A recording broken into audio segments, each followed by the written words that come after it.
आज एक अत्यंत ही सुंदर पहल डॉक्टर सोमू सिंह जो मेरे प्रिय अनुज हैं उन्होंने प्रारंभ की है। कुछ दिनों से लगातार यह चल रहा है और इस कोरोना के संकट काल में यह विद्यार्थियों को और शिक्षकों को भी घर पे बैठे, क्योंकि एक शिक्षक विद्यार्थियों के बिना अधूरा है और एक शिक्षक अपने शिक्षक मित्रों के बिना भी अधूरा है। तो घर पे बैठ के वो अकादमिक संवाद जारी रख सकता है।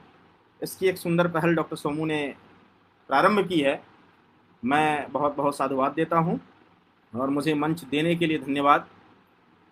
जिस विषय पे आज परिचर्चा करनी है वह है भारतीय ज्ञान परंपरा। अपने आप में भारतीय ज्ञान परंपरा इतना विशद विषय है जिसके ऊपर अति संक्षेप में बात करना कठिन है। और दूसरी बड़ी बात है कि मैं भारतीय ज्ञान परंपरा का आचार्य नहीं हूँ, मैं एक अध्येता हूँ, मैं एक विद्यार्थी हूँ। मैं सीख रहा हूँ और एक शिक्षा के विद्यार्थी होने के नाते एक शिक्षा का विद्यार्थी किस प्रकार से भारतीय ज्ञान परंपरा को देखता है, इस विषय में जो भी मेरे अनुभव हैं वो अनुभव आपके बीच साझा करने के लिए। जी, संभवतः कोई परेशानी हो रही है। हेलो हेलो हेलो, आपके बीच साझा करने के लिए मैं आज आया हूं। भारत की जो ज्ञान परंपरा है उसका मूल धर्म है। जब मैं धर्म कहता हूं तो इसका आशय आप संप्रदाय से मत लगाइएगा, पंथ से मत लगाइएगा, क्योंकि धर्म पंथ नहीं है। पंथ साधन है, धर्म साध्य है। जैसे हमें कहीं पहुंचना हो, हमने किसी साधन का उपयोग किया, हमने गाड़ी का उपयोग किया, लेकिन उस स्थान पे हम पहुंचेंगे तब जब गाड़ी से उतरकर नीचे पैर रखेंगे। पंथ संप्रदाय वो वही साधन है जो हमारी यात्रा धर्म तक कराते हैं।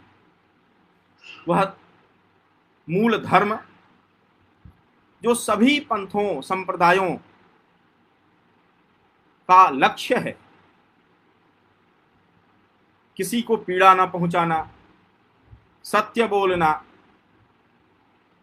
दूसरे की रक्षा करना, दूसरे का भरण पोषण करना। भारतीय परंपरा में तो कहा गया है कि अष्टादश पुराणेषु व्यासस्य वचनम द्वयम परोपकारः पुण्याय पापाय परपीडनम। यदि सारे 18 पुराण को यदि 2 वाक्यों में कहना हो तो पुण्य क्या है? दूसरे का भला करना, परोपकार करना ही पुण्य है। और पाप क्या है? दूसरे को पीड़ित करना, पीड़ा पहुंचाना पाप है। यह मूल जो धर्म का है, यही मूल भारत की ज्ञान परंपरा का है।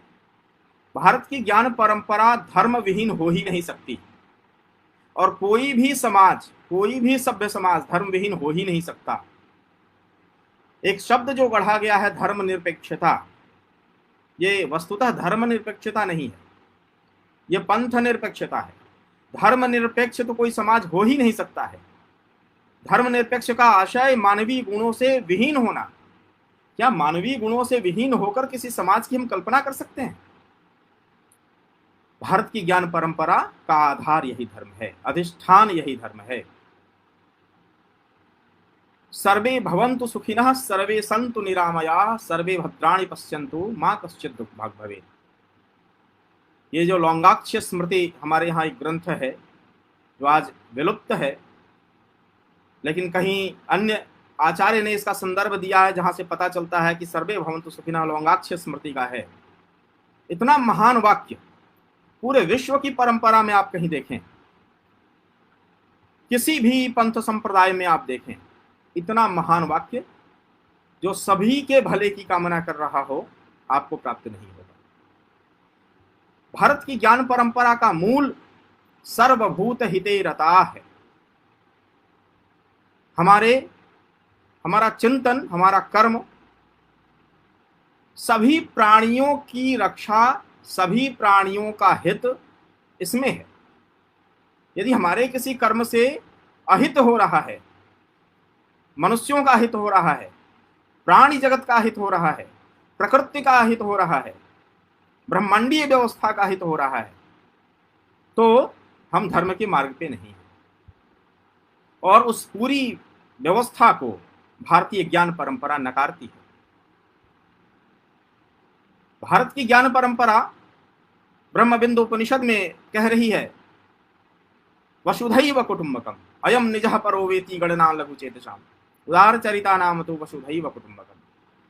यह वसुधैव कुटुंबकम में वसुधा में स्थित सभी हैं, यह सिर्फ मनुष्यों तक सीमित नहीं है। वसुधा पे जीवन जीने वाले सब, सभी प्राणी, पेड़ पौधे, पशु पक्षियां, नदी नाले, पर्वत, सब आते हैं इसमें। हमारे चिंता का विषय सिर्फ हम स्वयं नहीं हैं। एक अत्यंत ही महत्वपूर्ण ग्रंथ विश्व की पंथ परंपरा में आती है तौरात। हजरत मूसा साहब पे वो नाजिल हुई, आगे जबूरे एक नाजिल हुई, फिर इंजिल नाजिल हुई हजरत ईसा साहब पे, और कुरान शरीफ हजरत मोहम्मद साहब पे नाजिल हुई। तौरात और इंजिल यानी हजरत मूसा साहब पे जो नाजिल हुई, और इंजिल यानी हजरत ईसा पे जो नाजिल हुई, इन दोनों का जो कंबाइंड फॉर्म है वो बाइबल है। बाइबल में जो पहला शुरुआत हो रही है, यानी ओल्ड टेस्टामेंट, तौरात की जो शुरुआत हो रही है, वो पहला चैप्टर है जेनेसिस, उत्पत्ति। जेनेसिस के पहले ही भाग में 26वें पद से लेकर 31वें पद तक, उसमें कई लाइनें हैं, तो 26वीं लाइन से लेकर और 31वीं लाइन तक जो बातें कही गई हैं, मैं यह बात ऐसे नहीं कह रहा हूं कि मैं आलोचना के हिसाब से नहीं कह रहा हूं। यह संदर्भ मैं सिर्फ रख रहा हूं कि भारत की ज्ञान परंपरा का चिंतन क्या है। वो उसमें कहा गया है कि ये पूरी कायनात तुम्हारे लिए बनाई गई है, ये पशु पक्षी, पेड़ पौधे, जानवर सब तुम्हारे लिए हैं, तुम इस पे अपना अधिकार करो, ये कहा गया है। उसी में अगली लाइन है कि पेड़ पौधे और पशु पक्षी, जमीन पर रेंगने वाले सारे प्राणी, ये तुम्हारे आहार के लिए बनाए गए हैं, तुम इनका आहार करो। ये जो विषय है जिसको जेनेसिस जिस बात को उभार रहा है, ये विषय और सर्वभूत हिते रता, इन दोनों विषयों में फर्क है।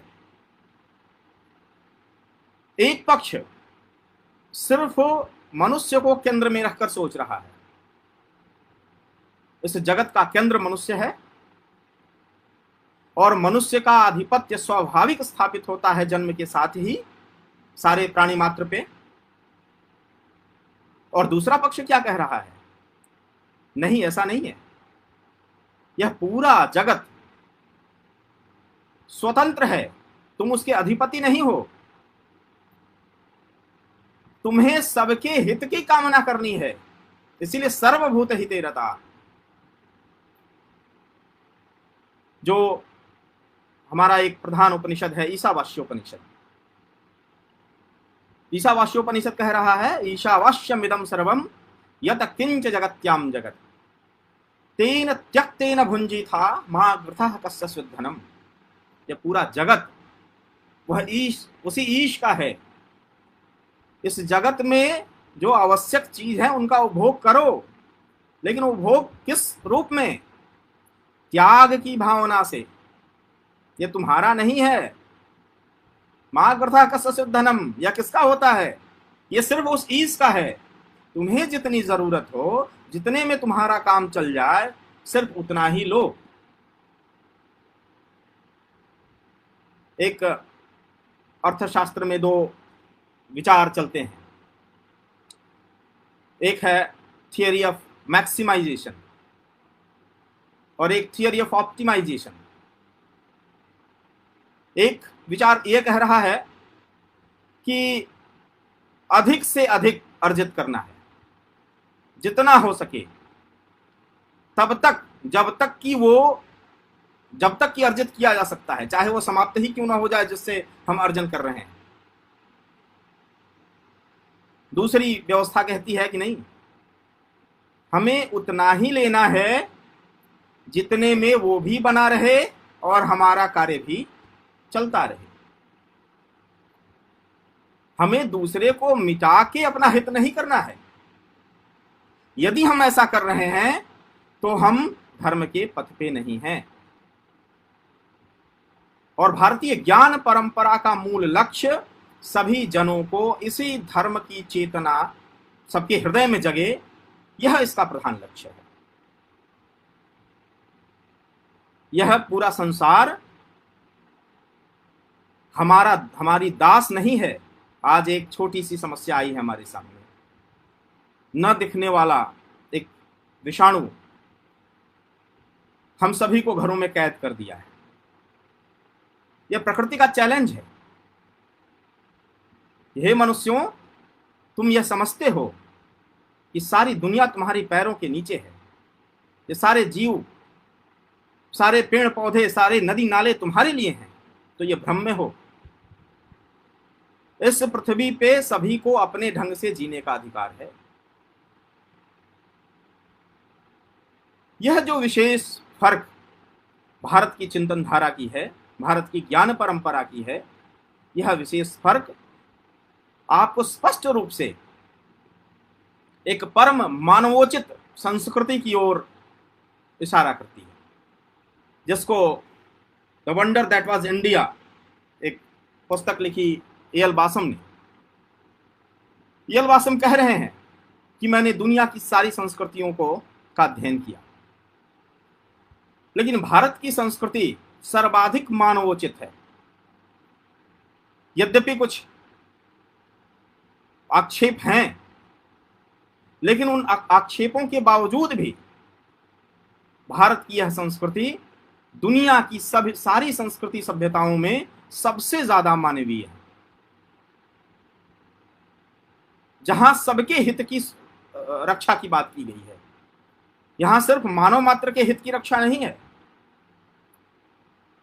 यहां प्रकृति के हर एक प्राणी के हित की रक्षा है, यहां संपूर्ण प्रकृति के हित की रक्षा है। और ऐसा नहीं होता तो हम शांति मंत्र नहीं गाते, यम द्यौ शांतिरंतरिक्षगुं शांति पृथ्वी शांतिरापः शांति रोषधयः शांति वनस्पतयः शांति विश्व देवा शांति। हम सबके शांति की कामना कर रहे हैं, हम सबके कल्याण की कामना कर रहे हैं। हम यह कामना कर रहे हैं भद्रम करने भी श्रोण्याम देवा, हम अच्छे सुने। भद्रम पश्येमाक्षभिर्य जत्रा, हम अच्छा देखें। हम अच्छा देखें और सुनेंगे कब? हम अच्छा देखेंगे सुनेंगे तब जब हमारे चारों ओर की समस्त प्रकृति के समस्त जीव प्रसन्न रहेंगे। और इसीलिए हमारी परंपरा में सबको खिलाने की बात है। जब हम भोजन करते हैं, भोजन मंत्र कहते हैं, ओम भूपतये नमः, ओम भुवनपतये नमः, ओम भूतानां पतये नमः, और उनका ग्रास निकालते हैं। हम गो ग्रास निकालते हैं, हम कुत्ते के लिए ग्रास निकालते हैं, हम चिड़ियों के लिए ग्रास निकालते हैं, हम चींटियों के लिए ग्रास निकालते हैं, और उसके बाद आवाज देते हैं कि हमारे अगल बगल यदि कोई भूखा हो, यदि हमारी परंपरा की बात कर रहे हैं, हम आज की बात नहीं कर रहे हैं, हमारी जो सांस्कृतिक विरासत है वो ये कहती है कि भोजन के पहले आवाज दो कि तुम्हारे आसपास कोई भूखा तो नहीं है। यदि कोई भूखा है तो भोजन बांटो, उस भोजन पे सिर्फ तुम्हारा अधिकार नहीं है। और यदि कोई बहुत ही ज्यादा भूखा हो और तुम एक दिन भूख को बर्दाश्त कर सकते हो, तो भोजन पे अधिकार उस भूखे व्यक्ति का है।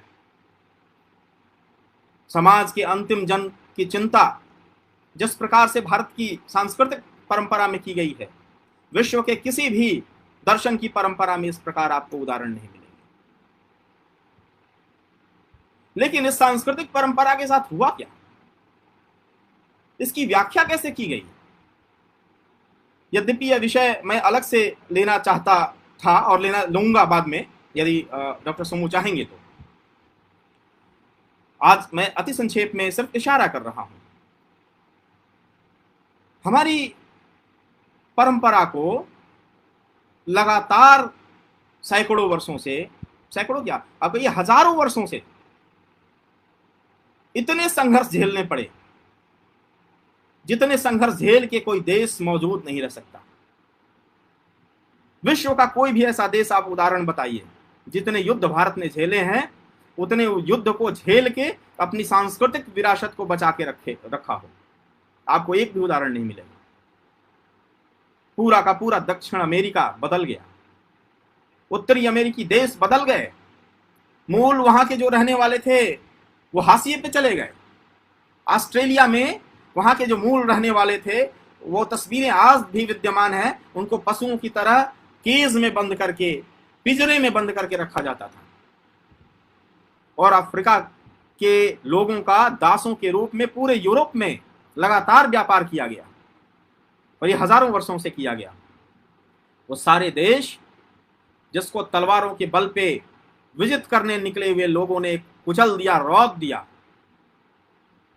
उन सारे लोगों ने भारतवर्ष पे भी आक्रमण किया। यहां यवनों ने आक्रमण किया, सीथियन, हूण, कुषाण, सबने आक्रमण किया, अरब के आक्रमण हुए, बदलाव हुआ। हमारे घर पे एक बार कोई पत्थरबाजी करना शुरू कर दे तो हमारी हालत क्या होगी, सोचिए। जिस देश पे हजारों हजार वर्ष से लगातार हमले हो रहे हों, उस देश का मानस कैसा होगा, इसका चिंतन अलग से करना पड़ेगा। और उस लगातार आक्रमणों को झेलने के कारण जो हमारी मनोदशा हुई, और सिर्फ हमने आक्रमण ही नहीं झेले, हमने षड्यंत्रों को झेला। हमने अपने घर के भीतर बैठे हुए षड्यंत्रकारियों के षड्यंत्रों को झेला। हमारे ग्रंथों को, जो भारत की के परंपरागत ग्रंथ थे, उनमें परिवर्तन किए गए। बौद्ध परंपरा ने बहुत सारे ग्रंथों में फेरबदल किए। रामायण उसमें से एक प्रमुख ग्रंथ है, जिसमें संबूक वध एक छेपक है, अतिरिक्त पाठ जोड़ा गया है। बहुत सारे धर्म ग्रंथों को कलंकित करने के लिए बहुत सारे छेपकों को जोड़ा गया। वह इसलिए किया गया कि उसको यह कहा जा सके कि देखो, तुम्हारी ये सब जो संस्कृति है ये ठीक नहीं है, यह मानव मानव में भेद कर रही है, इसलिए इस संस्कृति को छोड़ो, हमारी संस्कृति को अपनाओ। ये तो प्रारंभ के दिनों की बात मैं बता रहा हूं। बाद में हमारे शिक्षण संस्थाओं को जलाया गया।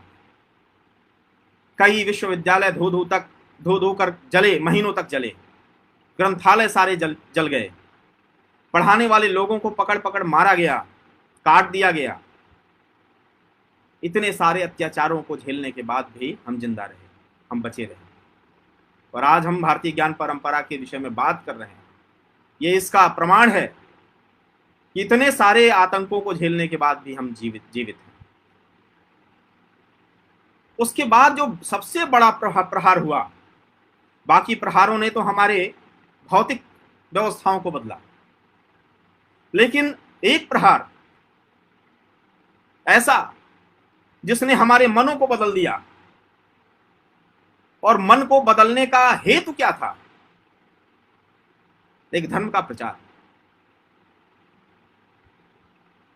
जब प्रारंभ के दिनों में यूरोप के लोग भारत आए, उनका विचार था कि अभी तक जिस संस्कृति को हम लोग जानते थे, उससे श्रेष्ठतम संस्कृति यहाँ की है। और अभी तक जो हम मानते थे, ओल्ड टेस्टामेंट में, जेनेसिस में ये कहा गया कि 4004 ईसा पूर्व इस पूरे सृष्टि की रचना हुई। उसके पहले सृष्टि थी ही नहीं, विद्यमान नहीं थी। और कुछ लोगों ने तो इसका डेट तक निकाल दिया थॉमस आर्थर ने इसकी तारीख निकाल दी कि कितने मार्च को कितने 9 बज के इतने मिनट पे इस सृष्टि का निर्माण हुआ। और एक महान बाढ़ की परिकल्पना आई कि 2349 ईसा पूर्व एक महान बाढ़ आई, जिसकी चर्चा भारत के ग्रंथों में भी आती है। हजरत मूसा साहब के समय जो कुछ रचा गया, लिखा गया, उसमें इन सारी बातों का जिक्र है। अब क्या हुआ कि एक तो आधार बिंदु बन गया कि 4004 ईसा पूर्व के पहले तो कोई संस्कृति विश्व में हो ही नहीं सकती है, क्योंकि ये सृष्टि ही नहीं थी तो संस्कृति कहां से आएगी। और 2349 ईसा पूर्व तो कोई स्थापित मानव सभ्यता नहीं हो सकती है जिसके चिन्ह आज तक विद्यमान रहे, क्योंकि सारी सभ्यताएं नष्ट हो गई थी। महान बाढ़ आई थी और लोग एक जहाज पे चढ़े और जहाज पे जो चढ़े हुए लोग थे वही बचे रह गए, बाकी सब नष्ट हो गए। इसीलिए इतिहास कैसे लिखा जाए? तो जो पश्चिम के सारे इतिहासकार थे, जिनके ऊपर यह दायित्व था कि एक जो चैलेंज खड़ा हुआ था, जिस चैलेंज के बारे में कई पश्चिम के विद्वान कहते हैं, विलियम जोन्स कहता है कि हमारे सामने एक बहुत बड़ा चैलेंज है कि यदि हम भारत के सारे धर्म ग्रंथों को माने तो सृष्टि निर्माण का काल बहुत पीछे चला जाता है। और ऐसे में जेनेसिस में जो विषय लिखा गया है, सृष्टि निर्माण का जो समय है, वो उसके पहले चला जाएगा। तो हमारे पास अब दो ही तरीके हैं, या तो जेनेसिस में लिखी हुई बातों की रक्षा करें, और या तो इस पूरी ईसाई परंपरा नष्ट हो जाए। और इन दोनों निर्णयों में से हम में से कोई भी निर्णय लेना नहीं चाहेगा। ये जो समस्या उभर के आई, बहुत सारे पश्चिम के विचारकों ने इसे एक चैलेंज के रूप में लेके कि कैसे भारत की यह जो ज्ञान परंपरा है, इसको कलंकित कर, इसको नीचे दिखाकर हम अपनी परंपरा को श्रेष्ठतम रूप में स्थापित करें। एक मिनट, हम अपनी परंपरा को की स्थापना करें, इसके लिए करें क्या? हम चिंतन हुआ। बोर्डन थे वहां ऑक्सफोर्ड विश्वविद्यालय में, उन्होंने एक चेयर एस्टेब्लिश किया, बोर्डन चेयर। और विलियम उसमें पहला बोर्डन चेयर बना। उस चेयर ने क्या किया, पुरस्कारों की घोषणा की कि भारत की परंपरा को जो भी कलंकित करने का प्रयास करेगा हम उसे पुरस्कार देंगे। 200 पाउंड के पुरस्कार, 200 पाउंड तक के पुरस्कार वहां दिए गए। वहां जो अध्येता थे उन्हें साबित करना था कि जो भारत के सारे ग्रंथ हैं वो झूठे हैं, भारत की परंपरा जो कुछ बात कह रही है वो कपोल कल्पना है, भारत के जो वेद हैं उनकी जो समयावधि है वो महान बाढ़ के आने के बाद की है। और इसके लिए उन्होंने स्कॉलरशिप, पुरस्कार, इन सारी चीजों की घोषणाएं शुरू कर दी। इसके बाद अन्य कई पश्चिम के, मैं विषयांतर हो रहा हूं, मैं समझ रहा हूं, अन्य कई पश्चिम के जो विचारक थे, इतिहासकार थे, विंसेंट आर्थर स्मिथ इतिहास लिखता है, the early history of India. और उस अर्ली हिस्ट्री ऑफ इंडिया का 2/3 हिस्सा, आप मैंने आश्चर्य होगा आपको, 2/3 हिस्सा सिर्फ सिकंदर विजय। और उस सिकंदर विजय में क्या लिख रहा है वो, कि जब सिकंदर के सैनिकों के पैरों तले पूरा भारत रौंदा गया, हिमालय से लेकर समुद्र तक, ध्यान दीजिएगा इस विषय पे, विंसेंट आर्थर स्मिथ कह रहा है कि हिमालय से लेकर समुद्र तक जब वहां के यूनानी सैनिकों के पैरों तले भारत रौंदा गया, तो यहां की जो सैन्य व्यवस्था थी उसका खोखलापन सामने नजर आया। क्या ये इतिहास है? इतिहास साक्षी है कि सिकंदर सिर्फ सीमावर्ती पश्चिमोत्तर क्षेत्र के सीमावर्ती राज्यों तक उसका अभियान रहा। उसके बाद उसे वापस जाना पड़ा यहां से, और बाद में उसका जो सेनापति सेल्यूकस था उसे पराजित होना पड़ा, अपनी बेटी का ब्याह करना पड़ा चंद्रगुप्त से। लेकिन स्मिथ क्या लिख रहा है, इतिहासकार है भाई, बहुत चर्चित नामी इतिहासकार है, लिख रहा है कि यूनानी सैनिकों ने रौंद दिया पूरे भारत को, हिमालय से लेकर समुद्र तक रौंद दिया। ऐसा क्यों किया गया? ताकि हमारे जेहन में बैठ जाए कि हम पराजित हैं, हमारा इतिहास पराजितों का इतिहास है, कोई भी श्रेष्ठ, कोई भी वीर पुरुष यहां पैदा नहीं हुआ जो इन आक्रमणों को झेल सके। ये षड्यंत्र लंबे समय तक चला। जेम्स मिल एक इतिहासकार है, वो भारत का इतिहास लिख रहा है 6 खंडों में। 6 खंडों में इतिहास लिखा और उसका 3 हिस्सा कर दिया। एक हिस्सा हो गया प्राचीन भारत, दूसरा इस्लाम का, मतलब उसने कहा कि ब्राह्मणकालीन भारत, इस्लामकालीन भारत और आधुनिक भारत, ब्रिटिशकालीन भारत, ऐसे करके उन्होंने 3 विभाजन किया। जो प्राचीन भारत था उसकी जितनी निंदा वो कर सकता था उतनी निंदा उसने किया। आधा निंदा करने का कारण क्या था कि जो लोग ट्रेनिंग ले रहे थे, वैसे प्रशासनिक अधिकारी जो ब्रिटेन में थे और ट्रेनिंग पाकर भारत में शासन के लिए आ रहे थे, उनके जेहन में इतनी नफरत भारत के प्रति भर दी जाए कि भारत की ज्ञान परंपरा से वो प्रभावित ना हो सके। ऐसे ऐसे षड्यंत्र किए गए। एक बहुत ही महत्वपूर्ण पुस्तक 50 खंडों में लिखी गई, मैक्स मूलर ने लिखी, जिसमें पूरी पौरात्य सभ्यता के विषय में एक विशद वर्णन था। मैक्स मूलर का जो लेखन है वो पश्चिम के सारे इतिहासकारों के लेखन का आधार होता है, और भारत में भी एक खास प्रकार के प्रगतिशील इतिहासकारों के लेखन का आधार होता है। मैक्स मूलर क्या लिखना चाहता था, यह जानने के लिए उसने जो पत्र लिखे, अपनी पत्नी को लिखा और अपने मित्रों को जो पत्र लिखा, उन पत्रों को पढ़ने के बाद आपको लगेगा कि मैक्स मूलर क्या लिखना चाहता था। अपने लेखन के समाप्त होने के बाद मैक्स मूलर लिख रहा है अपनी पत्नी को पत्र कि मैंने जो कार्य किया है लेखन का, वो भारत की सभ्यता संस्कृति को विनष्ट करने के लिए पर्याप्त है, और इसके विनष्ट करने के बाद यह दुर्भाग्य ही होगा कि ईसाई परंपरा इसकी जगह नहीं लेती है।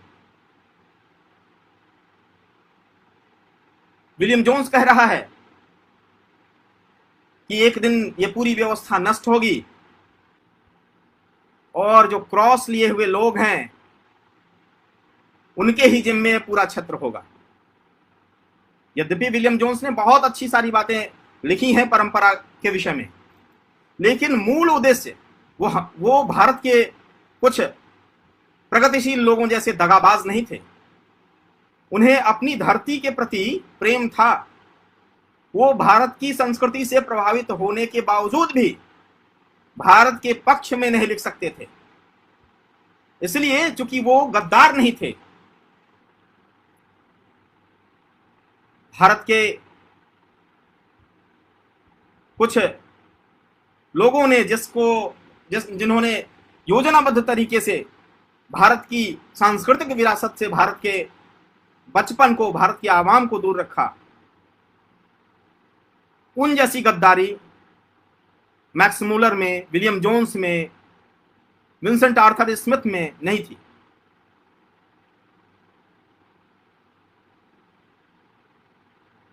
मुझे लगता है कि मैं भाग गया।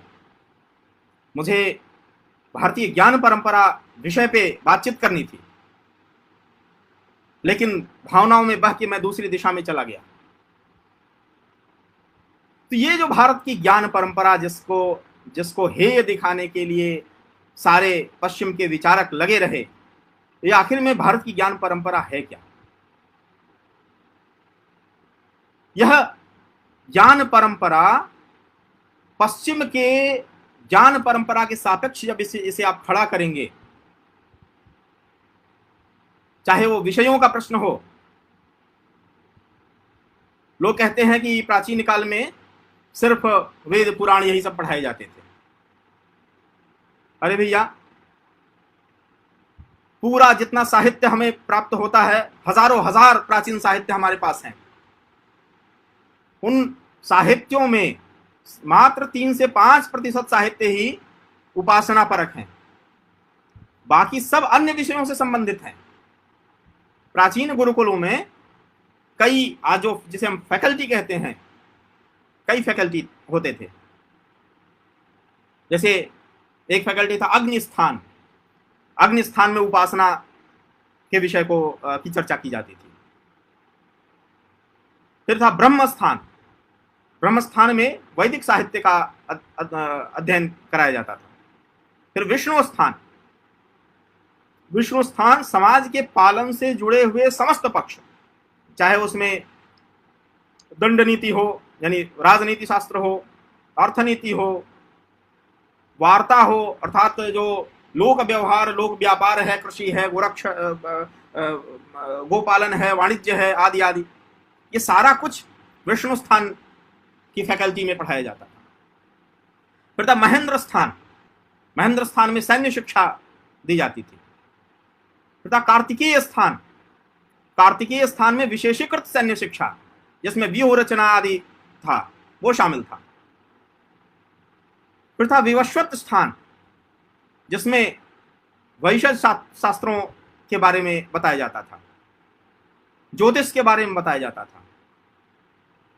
फिर सोम स्थान, जिसमें सारे औषधियां हैं, चिकित्सा पद्धति है, इसके बारे में बताया जाता था। फिर गरुण स्थान, जिसमें यातायात के सारे साधन, जिसमें आपको गौतम का वायुयान शास्त्र से लेके और नौका निर्माण से लेके और बहुत सारे शास्त्र थे। वास्को डिगामा कहा गया, वास्को डिगामा ने भारत की खोज की। वो अपना वर्णन लिखता है कि जब वो भारत के तट पे पहुंचा समुद्र से होते हुए, तो उसने अपने जीवन में उतने बड़े जहाज नहीं देखे थे पानी के, जितने बड़े जहाज उसने देखे। ये उसका वर्णन है। यानी एक व्यवस्थित जलयान शास्त्र यहां विद्यमान था। समुद्री व्यापार हमारा होता था। तो इतने सारे फैकल्टीज थे, इतने सारे विषय थे, इतने सारे विषय थे, जिसमें सिर्फ मैं एक उदाहरण वेद की परंपरा के ग्रंथों का बता रहा हूं। पतंजलि के महाभाष्य के परस्पशान्निक में कहा गया है कि वेद की 11 से 31 शाखाएं थी, और वेद कोई एक ग्रंथ नहीं है। आपस्तंभ सूत्र कहता है कि मंत्र ब्राह्मणयोर वेद नामधेयम। मंत्र और ब्राह्मण मिलके वेद की रचना करते हैं। मंत्र यानी संहिता, और ब्राह्मण यानी ब्राह्मण, आरण्यक और उपनिषद आदि ग्रंथ। अब सोचिए, 1131 शाखाएं थी, यानी इतनी संहिताएं, इतने ब्राह्मण, इतने आरण्यक और इतने उपनिषद। वास्तविक संख्या उपनिषदों की 1131 थी। आज सिमटते सिमटते 13 प्रामाणिक उपनिषद हमारे सामने हैं। हमारे पास आज सिमटते सिमटते 18 ब्राह्मण हैं, 8 आरण्यक हैं, और कुल 8 पूर्ण संहिताएं और 4 आंशिक संहिताएं मिलकर 12 संहिताएं विद्यमान हैं। ये तो सिर्फ वेद की परंपरा का मूल। इसके बाद वेद को समझने के लिए बहुत सारे ग्रंथ थे। वेदांग, जिसमें 6 इसके पार्ट थे: शिक्षा, कल्प, निरुक्त, छंद, ज्योतिष, व्याकरण। और एक एक परंपरा के कितने ग्रंथ और कितने आचार्य हुए, ये परवर्ती आचार्यों ने पूर्ववर्ती आचार्यों का जिक्र किया है। 64 कलाओं का जिक्र आता है। जिसमें हर प्रकार की कला, फिर कई प्रकार के शिल्प की चर्चा है। वास्तुकला के अद्भुत नजारे आज भी आपको, आप देखेंगे, दक्षिण भारत में देखने को प्राप्त होगा। कोणार्क का सूर्य मंदिर आपको देखने को प्राप्त होगा। कंबोडिया में आपको, आप जाएंगे तो आपको देखने का सुख प्राप्त होगा कि क्या स्थापत्य कला थी, वो जो भारत से सीख के लोग गए थे, भारत की संस्कृति को लेके गए थे। तो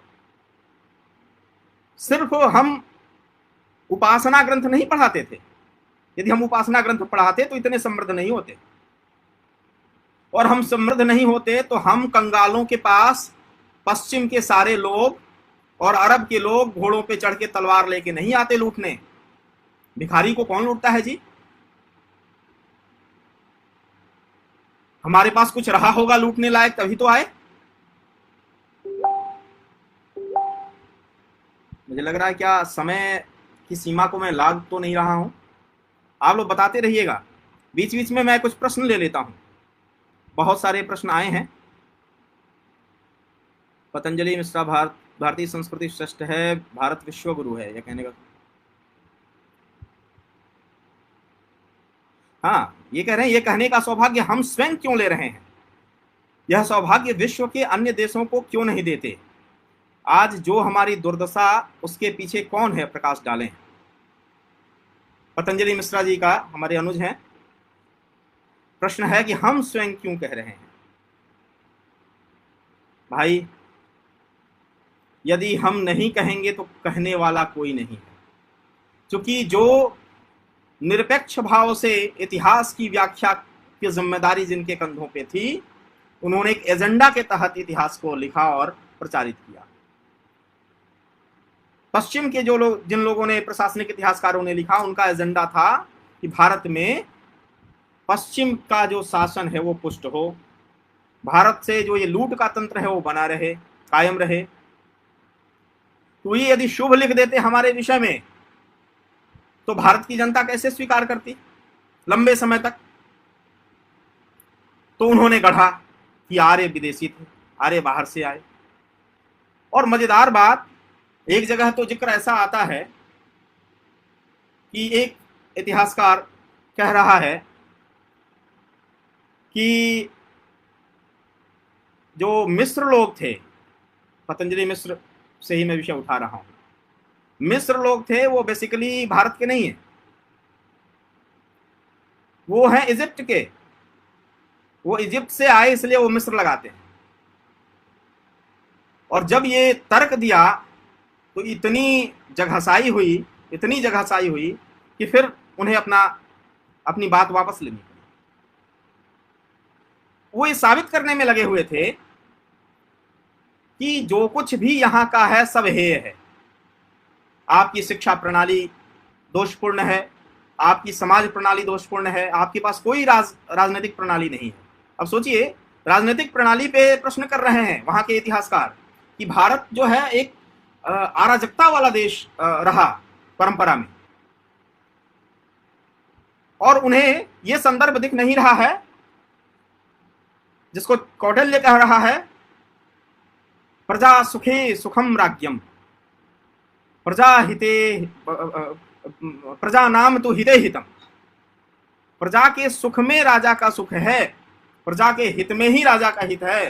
राजा का कोई निजी हित नहीं है। राजा को वही कार्य करना चाहिए जिससे प्रजा सुखारी हो।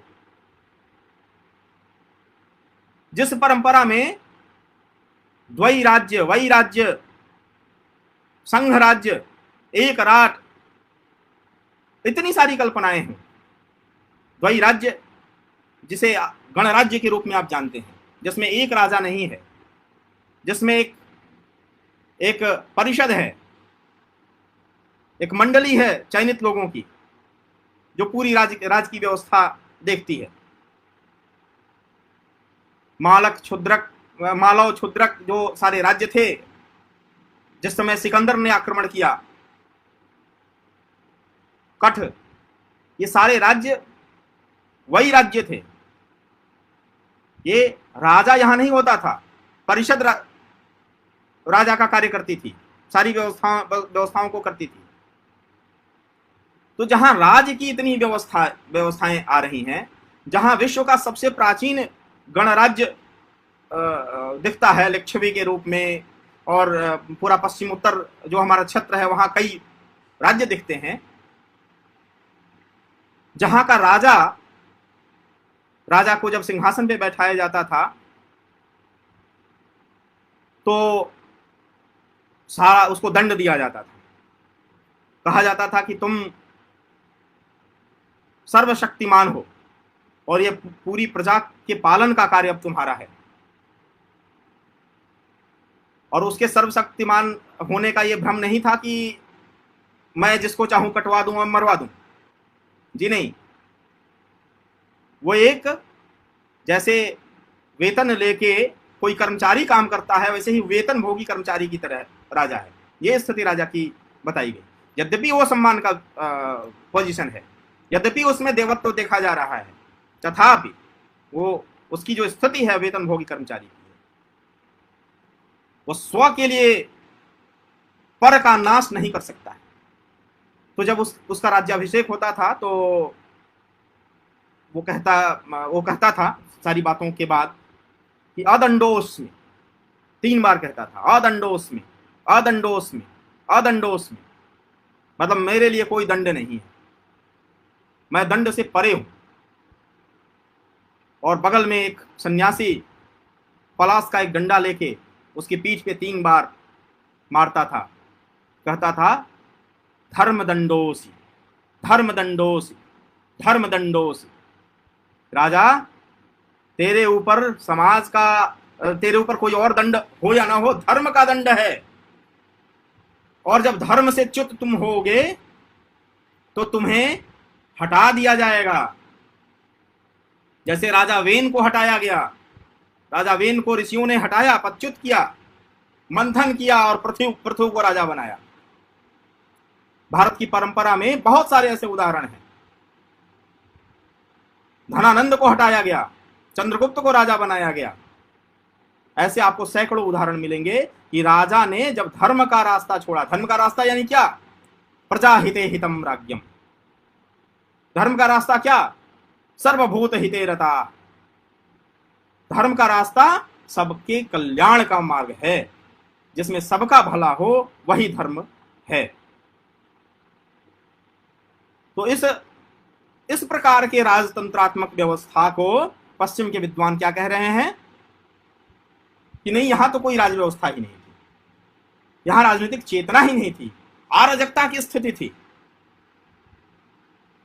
मैं दूसरा प्रश्न लेता हूं, ये तो पतंजलि जी के प्रश्न पे था, मुझे थोड़ा संकेत करते रहिएगा कि कब खत्म करना है। भारतीय ज्ञान परंपरा और सांस्कृतिक विरासत में मानव सभ्यता एक भूत तथ्यों से भरा हुआ। प्रश्न, क्योंकि प्रश्न बहुत सारे ऊपर चले गए हैं, जिनको पूछना हो फिर से एक बार लिख के भेजें। पीयूष श्रीवास्तव, भारत ही एक ऐसा देश है जिसका इतिहास विदेशियों ने लिखा है और उनका समर्थन स्वतंत्रता पश्चात कम्युनिस्टों ने किया। जी बिल्कुल पीयूष जी, यही तो हमारे लिए ऐसा दुखद विषय है कि पहले तो प्रशासनिक इतिहासकारों ने भारत के इतिहास को कलुषित किया और बाद में भारत की माता के पुत्रों ने, यही रहने वाले, यही का अन्न जल खाने वाले लोगों ने कैसे यहां ऐसी स्थिति हो जाए कि समाज में भारी द्वंद्व की स्थिति हो जाए और उनकी एक सोच है, क्रमिक विकास वो मानते हैं, प्राक साम्यवाद से लेके और फिर सामंतवाद से होते हुए और साम्यवाद तक का जो मार्ग है, तो संघर्ष उसमें बहुत जरूरी पक्ष है। भारत का समाज लंबे समय तक आपसी बहुत ज्यादा संघर्षों में नहीं फंसा रहा। संघर्ष राजा का राजा के बीच हुआ, समाज का संघर्ष नहीं हुआ, एक समाज का दूसरे समाज के साथ संघर्ष नहीं हुआ। और पश्चिम के लोगों ने देखा कि भारत को तोड़ने का आधार क्या है? तोड़ने का आधार है कि यहीं के समाज के लोगों को आपस में लड़ाया जाए। लड़ाया कब जाएगा? जब द्वंद्व हम पैदा करेंगे, जब हम एक दूसरे का सहयोगी बने। ऐसा नहीं, एक दूसरे के हित का बाधक है ये हम स्थापित कर देंगे। और लोगों ने किया, उन छिद्रों को बढ़ाते बढ़ाते बड़ी खाइयां बनाई। उन खाइयों को पाटने का काम नहीं किया गया। राष्ट्र खाइयों को बना के मजबूत नहीं होता है। आपके संघर्ष से साम्यवाद तक की यात्रा होगी या नहीं होगी, इस देश में, इस राष्ट्र में अराजकता जरूर हो जाएगी। मिथ्या आधारों को लेकर, रचे गए झूठे तथ्यों को लेकर, उसको तथ्य भी हम नहीं कहेंगे, और समाज में जो विद्वेष फैलाया गया, यह विद्वेष ही भारत की जो श्रेष्ठ ज्ञान परंपरा है उसको कलुषित करने का, उस पर कालिक पोतने का कार्य उसने किया। मैं प्रश्न अगला लेता हूं।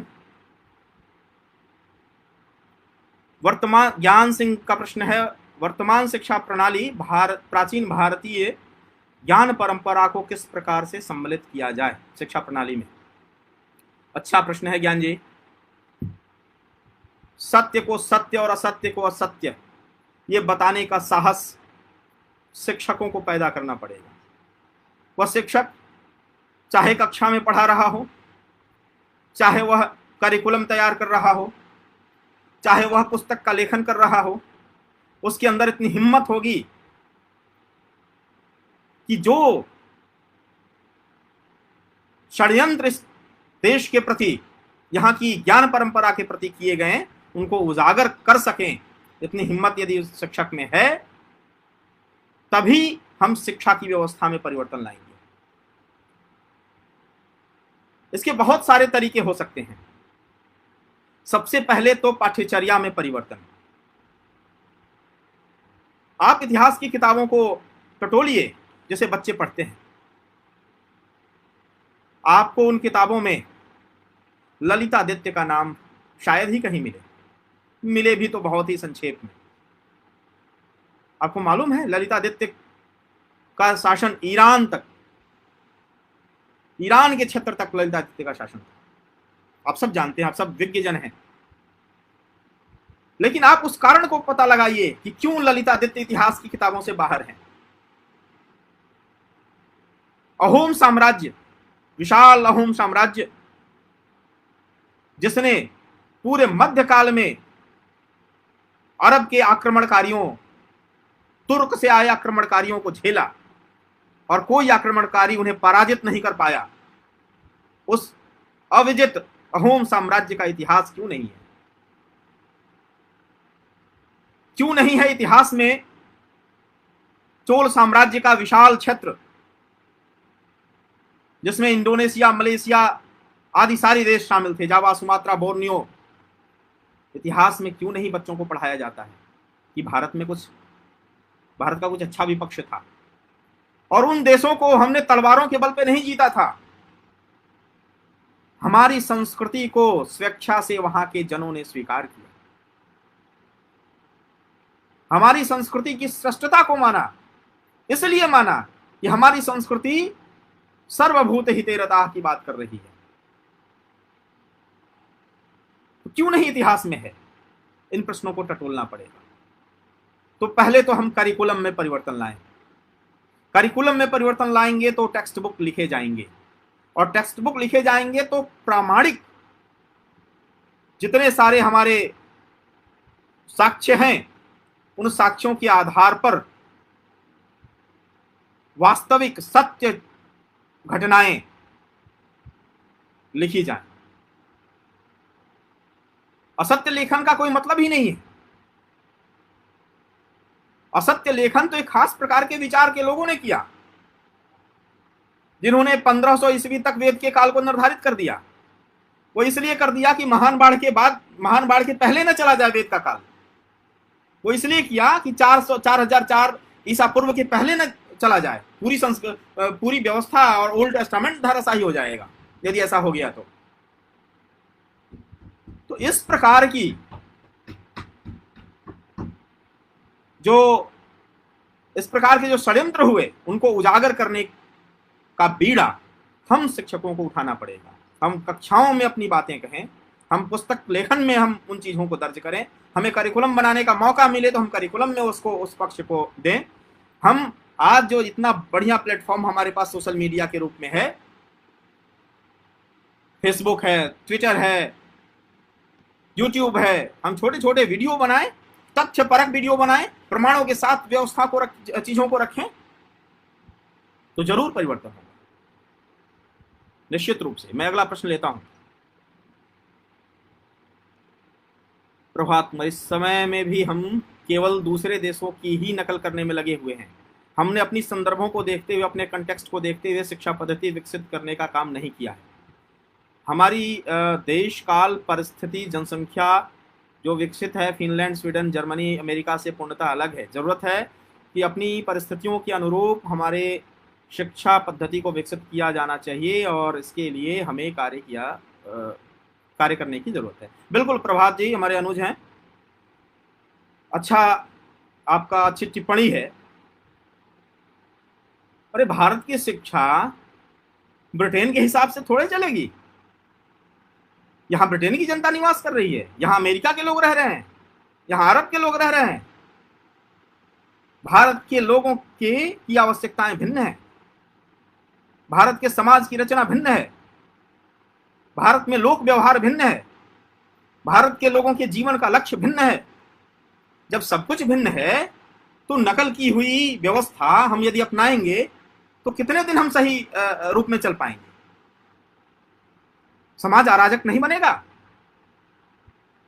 तो हमारी क्या जरूरतें हैं, जन जन की जरूरतों को देखना समझना, यह भी शिक्षकों का ही कार्य है। हम बखूबी यदि हम इस कार्य को करेंगे, निभाएंगे, तो शिक्षा की व्यवस्था में निश्चित रूप से परिवर्तन होगा।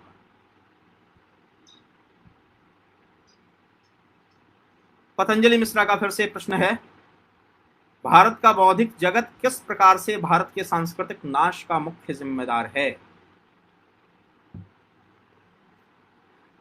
बहुत अच्छा प्रश्न है पतंजलि। भारत का बौद्धिक जगत,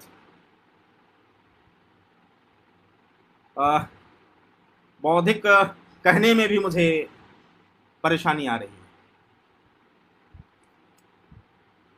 जो जिस पेड़ पे बैठा हो उसी पेड़ को काट रहा हो, उसी पेड़ की डाली को काट रहा हो, उसे हम बौद्धिक कैसे कहेंगे?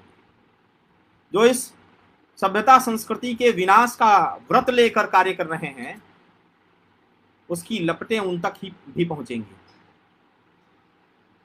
यह देश उनका भी है। यदि समाज नष्ट होगा, समाज में अराजकता होगी, देश में गृह युद्ध की स्थिति आएगी, वो अछूते नहीं रहेंगे उससे। तो उन्हें बौद्धिक कहना बौद्धिकता का अपमान है। और जिस प्रकार से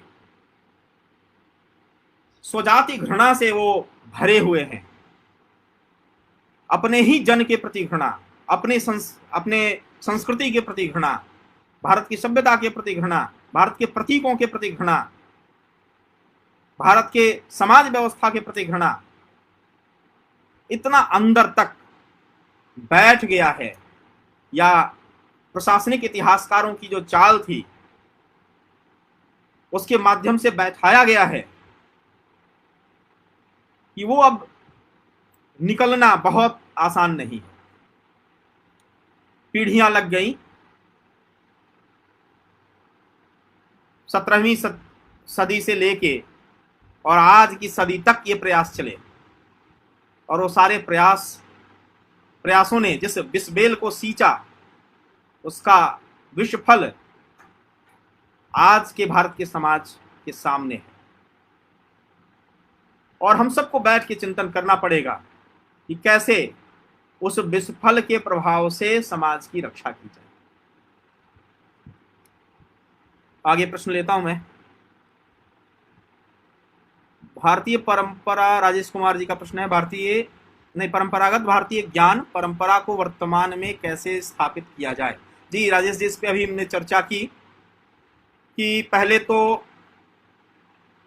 हमें अपनी संस्कृति का अध्ययन करना, संस्कृति से जुड़े हुए ग्रंथों का अध्ययन करना, हम क्या थे ये जाने, और हम ये भी जाने कि हमें क्या बताया गया, और जो बताने वाले लोग थे उनके वैसा बताए जाने के पीछे का एजेंडा क्या था। ये जब हम जानेंगे तो सत्य स्वतः प्रकट होगा, वो प्रदीप्त हो जाएगा। उसके बाद सारे, सुभाष मिश्रा जी का प्रश्न है, भारतीय इतिहास राजनीतिक षड्यंत्र का शिकार होता रहा। बिल्कुल सही सुभाष जी, उन्हीं षड्यंत्रों पे अभी बातचीत चल रही थी। मनोज कुमार जी का प्रश्न है, क्या उस समय में भारतीय इतिहासकार नहीं थे जो सही सही इतिहास लिख सकें। जी, अच्छा प्रश्न है मनोज जी। भारतीय ही नहीं मनोज जी, भारत के बाहर के लोगों ने भी भारत के लिए अच्छा इतिहास लिखा। ऑक्सफोर्ड हिस्ट्री ऑफ इंडिया, जिसने भारत के बहुत सारे अच्छे पक्षों को लिखा, उसे गायब कर दिया गया, प्रचलन में ही नहीं।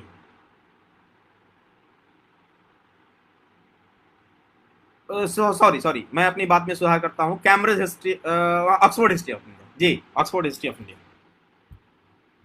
उस समय भी बहुत सारे इतिहासकार थे जिन्होंने भारत का पक्ष लिया, कुछ लोगों ने आंशिक रूप में लिया, लेकिन विदेश के जो लोग थे उनकी आस्था अपने देश के प्रति थी, वो अपने देश के गद्दार नहीं थे, इसीलिए भारत का पक्ष लेते हुए भी एक झुकाव उनका उनके साम्राज्यवादी नीतियों के प्रति था। बाद में जो पराधीनता का समय था, उस समय भी भारत के कई इतिहासकारों ने इतिहास लिखा, और भारत के की आज़ादी के बाद भी कई इतिहासकारों ने लिखा। डी आर भंडारकर जी की का इतिहास है, एस अल्तेकर जी का इतिहास है, आर के मुखर्जी ने लिखा, नीलकंठ शास्त्री जी ने लिखा, के पी जायसवाल जी ने लिखा, बहुत सारे लोगों ने, भारत के इस राजेंद्र लाल मित्र जी ने लिखा। ये इतिहास आवाम से दूर किए गए, ये लिखे तो गए, लेकिन इतिहास यदि लाइब्रेरी के सेल्फ में जाके सुरक्षित हो जाए तो उस इतिहास लेखन का क्या मतलब। इतिहास लाइब्रेरी के सेल्फ से निकल के जन जन के टेबल पे कैसे पहुंचेगी, तो तब पहुंचेगी जब उसका जिक्र पाठ्य पुस्तकों में होगा, जब उसका जिक्र जो छोटे बच्चे पढ़ रहे हैं वहां भी उनका जिक्र होगा, उनकी किताबों में भी जिक्र होगा। लेकिन आप सबको मालूम है कि ये जो विदेशी षड्यंत्र था, उस षड्यंत्र के सहायक भारत माता के पुत्रों ने भी उनकी सहायता की, और वो इतिहास जो एक स्वस्थ पक्ष रख रहे थे वो प्रचलन से दूर किए गए जानबूझकर। आप उन इतिहासों तक तभी पहुंच पाएंगे जब आप अलग से प्रयास करेंगे। पीयूष श्रीवास्तव जी का प्रश्न है, हमें अपनी संस्कृति पर गर्व करना चाहिए। हमारे ग्रंथों वैदिक और उत्तर वैदिक में सामाजिक, आर्थिक और धार्मिक सभी पक्षों का विशद वर्णन है, जिसमें ग्राम अपने आप में परिपूर्ण था। बिल्कुल, ये बहुत अच्छा विषय उठाया आपने पीयूष श्रीवास्तव जी, कि ग्राम अपने आप में परिपूर्ण था। 3 प्रकार की व्यवस्थाएं समाज व्यवस्था के अंतर्गत आती हैं। एक आत्मनिर्भर व्यक्ति के स्तर पे भी इसको समझिए। आत्मनिर्भर व्यक्ति यानी सब कुछ स्वयं से कर रहे हैं। दूसरा है परनिर्भर, सब चीज के लिए दूसरे पे हम निर्भर हैं। ये दोनों व्यवस्थाएं समाज के लिए उचित नहीं। समाज की व्यवस्था का जो सिद्धांत है वो परस्पर निर्भरता का है, और भारत के ग्राम्य समाज ने, भारत के नगरीय समाज ने इस व्यवस्था को अपनाया। कुम्हार ने मिट्टी के बर्तन बनाए, खेती नहीं किया। और कृषक ने खेती किया, वो मिट्टी के बर्तन नहीं बनाया। ठठेरे ने बर्तन बनाया, धातुओं के बर्तन बनाया। लोहार ने लोहे के उपकरण बनाए। और सबने सबकी चिंता की। कृषक ने अपने अन्न का एक हिस्सा लोहार को पहुंचाया, बढ़ई को पहुंचाया, कुम्हार को पहुंचाया, सब तक अपना हिस्सा पहुंचाया। और कुम्हार ने भी अपने उत्पादन का हिस्सा सब तक पहुंचाया। ये परस्पर निर्भर व्यवस्था थी। और इस परस्पर निर्भर व्यवस्था से ज्यादातर चीजों के लिए हमें कहीं देखना ही नहीं पड़ता था। इसीलिए ग्राम अपने आप में सामान्य चीजों में परिपूर्ण थे। विशेष आवश्यकता की चीजों के लिए भी ही वो नगरों तक जाते थे। तो बिल्कुल सही विषय आपने उठाया। राजेश कुमार चतुर्वेदी जी हमारे मित्र हैं, पूछ रहे हैं क्या इस झूठ को नकारने की आवश्यकता नहीं कि हमारी संस्कृति में शस्त्र का आश्रय कभी नहीं रहा। बिल्कुल सही राजेश जी, बिल्कुल मैं आपके मत से सहमत हूं। शस्त्र यदि नहीं होगा तो शास्त्र की रक्षा नहीं होगी। यदि हम आताताई के सामने मंत्र जाप करेंगे तो आताताई हमारा गर्दन काट देगा। कहा गया ना, विद्या विवादाय धनम मदाय शक्ति परेशांग पर पीड़नाय खलश्च साधो विपरीतमेतत् ज्ञानाय दानाय च रक्षणाय। शक्ति किसके लिए है? रक्षा करने के लिए है, हथियार डालने के लिए थोड़े है। यदि हमारे समाज के लोग काटे जाएंगे, मारे जाएंगे और हम देखते रहेंगे, मंत्र जाप करेंगे? जी नहीं। ऐसा होता तो कठ एक राज्य था, पश्चिमोत्तर क्षेत्र भारत का है, वहां का एक राज्य था। वहां ज्यादा ऋषि परंपरा के लोग थे, वो साधक वर्ग था। और वो गण राज्य था, यानी मैंने अभी जो आपको राज्य बताया वही राज्य था, यानी गणतंत्र था वहां। आम्भी ने जब समझौता किया सिकंदर से, तो वो समझौता बहुत ही निराशाजनक समझौता था। उस क्षेत्र के लोगों ने मन से इसे स्वीकार नहीं किया और कुछ लोगों ने उसे प्रतिरोध करना प्रारंभ किया, लेकिन ज्यादातर लोग बैकफुट पे आ गए। लेकिन कठ राज्य, जहां सिर्फ मंत्र पाठी ब्राह्मण रहते थे, उन्होंने क्या किया? उन्होंने कहा हम मिट जाएंगे। जानते थे कि सिकंदर की सेना के सामने कहां टिकेंगे, लेकिन अपना प्रतिरोध दर्ज कराने के लिए सारे लोग युद्ध में उतरे, हथियार लेके उतरे। मंत्र का जाप नहीं किया सिकंदर के सामने, और सब मारे गए। पूरा कठ राज्य लाशों से पट गया। लेकिन शस्त्र उठाया। यदि हमने शस्त्र नहीं उठाया रहता तो आज हम भारतीय ज्ञान परंपरा पे बात नहीं कर रहे होते। हमने शस्त्र भी उठाया, लेकिन हमने कितना संघर्ष झेला है देखिए। इतने संघर्ष विश्व के इतिहास में किसी देश ने नहीं झेला है जितने हमने झेले, और झेल के भी खड़े हैं, आज मौजूद हैं, हमारी समाज की रचना बनी हुई है। तो बहुत अच्छा प्रश्न आपने उठाया। मैं आगे कुछ और प्रश्न लेता हूं। सिमरजीत जी का प्रश्न है, हम सबको एक होकर काम करना होगा, सिर्फ टीचर्स ही जो सही इंफॉर्मेशन डिलीवर कर सकते हैं। First we as teacher get proper knowledge, then try to deliver in the right manner. बिल्कुल सही सिमरजीत जी, पहले हमें जानना पड़ेगा, पहले हमें अपनी संस्कृति, अपने इतिहास, अपनी सभ्यता, अपने ग्रंथों को जानना पड़ेगा और सही अनुवाद पढ़ना पड़ेगा। शब्दों को तोड़ मरोड़ के कई लोगों ने प्रस्तुत किया। एक ग्रंथ में लोकायत पढ़ रहा था, देवीनाथ चट्टोपाध्याय जी का। इतनी उलूल जुलूल व्याख्या उन्होंने की वैदिक मंत्रों की।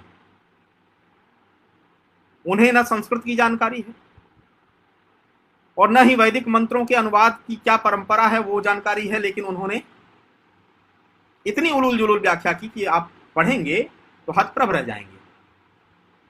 ऐसा ही हुआ। भारत के विषय में उन इतिहासकारों के मतों को माना गया जो इतिहासकार भारत आए ही नहीं। बहुत सारे लोग नहीं आए भारत, और भारत के बारे में लिख दिया। बहुत सारे लोगों को संस्कृत का ज्ञान नहीं था, भारत के बारे में लिख दिया।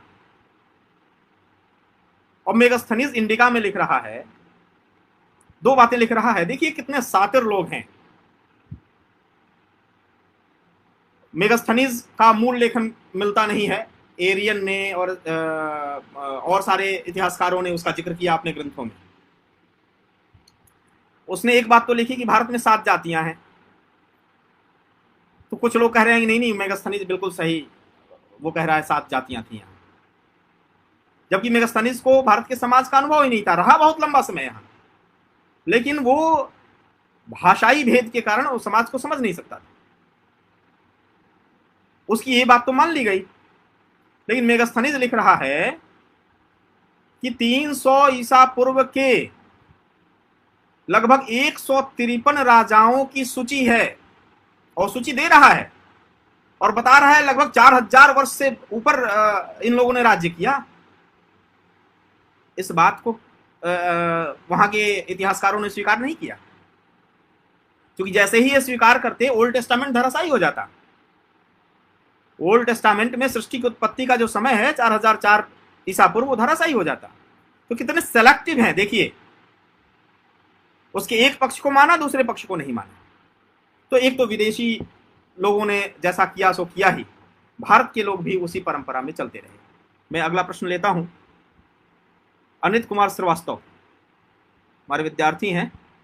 भारतीय ज्ञान को पाठ्यक्रम में शामिल किया जाना उत्तम विचार है, पर हम सार्वभौमिकता के पीछे भाग रहे, प्रारंभ करने से पूर्व इससे कैसे बचें? सार्वभौमिकता के पीछे भाग रहे हैं, ठीक है। नहीं, हमारी सार्वभौमिकता या सभी देशों का भला हो, ये इस आस्था से इतर होके भारत की ज्ञान परंपरा के विषय में हम चिंतन ही नहीं कर सकते। हमारा चिंतन सिर्फ मानव जाति के कल्याण तक सीमित नहीं है। सर्वभूत हिते रता, सारे प्राणियों का कल्याण इस तक है। और यदि हम सार्वभौमिकता में आस्था नहीं रखते तो हमारे वेद के मंत्र ये नहीं कहते आनुभद्रा कर्तो यंतु विश्वतः, कि सारे जगहों से श्रेष्ठ विचार हमारे पास आए। हमने इनकार कहां किया है किसी का? हमने किसी पंथ पे टिप्पणी नहीं की कि वो पंथ की उपासना पद्धति गलत है, पंथ पे टिप्पणी नहीं की। लेकिन पंथ ने जब समाज रचना में हस्तक्षेप किया, जब पंथ ने विनाशक रूप अख्तियार कर लिया, लोगों की हत्याएं करना प्रारंभ कर दिया, तो टिप्पणी वाजिब है। हमने उपासना पद्धति पे टिप्पणी नहीं की, हमने सामाजिक हस्तक्षेप पे टिप्पणी की। तो बिल्कुल सार्वभौमिकता और भारतीय ज्ञान परंपरा ये दो चीजें नहीं है। सार्वभौमिकता के बिना, सर्वजन हिताय के बिना भारत की ज्ञान परंपरा की बात ही नहीं हो सकती है। लेकिन स्वरक्षा के साथ हम मिट के, हम अपने अस्तित्व को मिटा के, वो गांधी जी से बहुत बढ़िया एक प्रश्न एक अंग्रेज पत्रकार ने किया। कहा कि महात्मा, आप कहते हैं कि सभी धर्म समान है, तो आप ईसाई क्यों नहीं बन जा रहे?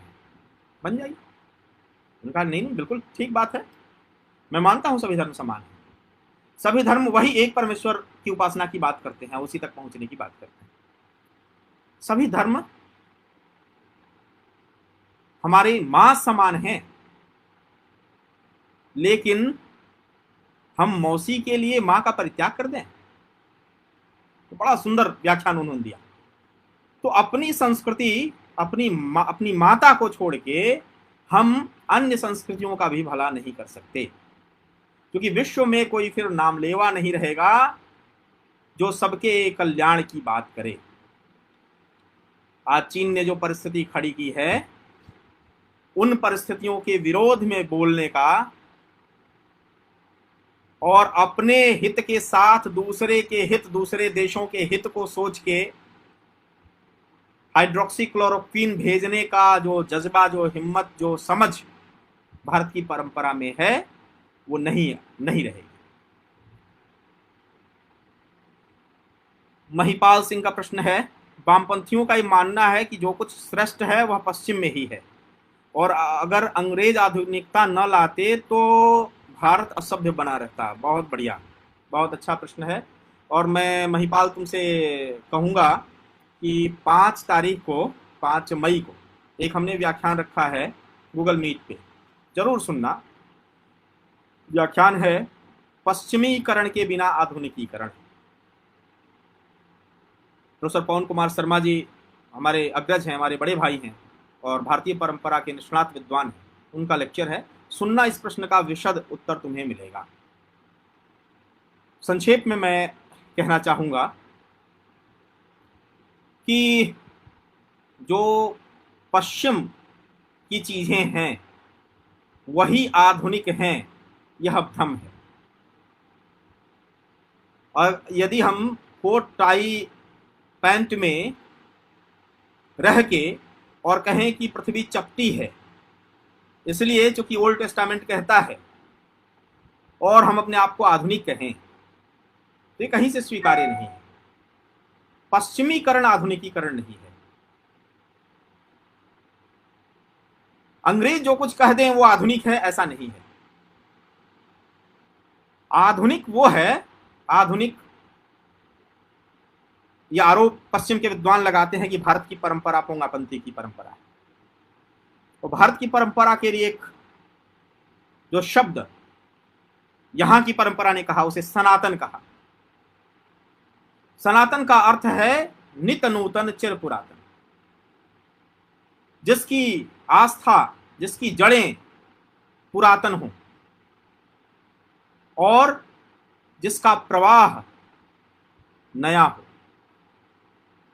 यह नदी के समान है जिसका स्रोत तो एक है, गंगा गोमुख से निकल रही है, लेकिन जल प्रतिपल बदल रहा है।